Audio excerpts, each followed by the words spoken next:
James Dymek, l-ewwel diżinjatur Malti li joħloq il-biss mill-karti. Fil-Bjennale ta' Lucca bejn Ġunju u Settembru għadu kemm ma sabixxa tmien il-bisi magħmula minn tipi differenti ta' karta bit-tema Dress Code at the Mad Hatter. Ma kienx xi ħaġa li sinċerament kont naf biha, ġejt mażul fil-verità, ġejt mażul mill-social media. Għal hemmhekk għamilt kollezzjoni ta' tmien il-biesi, għamilt riċerka anke fit-tip ta' karti li użajt, applikajt karti differenti minn karta ta' sufra sa karta vegana, karta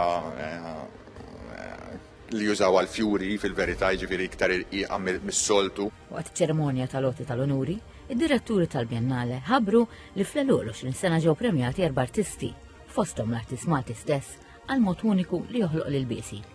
Xi ħaġa li żgur ma kienx qed jistenna. Bażikament ġejt mitlub nitla backstage u b'sorpriża kbira ġejt mogħti rikonoxximent speċi award għall-impenn tiegħi f'dan is-settur. Nieħu pjaċir meta dak li jkun japprezza fil-verità għax il-mod kif il-karta jirnexxieli nlibbisha fuq il-mudella u timxi biha b'mod u maniera li ikollok dubju ekkux materjal, ekkux drab, ekkux tessut, jew ekkux karta, hemmhekk joħroġ l-isforz li tkun għamilt f'ħafna lieli twal.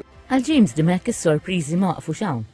Fil-fatt, libsa ta' Dymek li ħoloq apposta intbagħtet l-Awstralja f'Settembru biex tkun fost il-kreazzjonijiet li ħadu sehem fl-avveniment prestiġjuż Paper on Skin.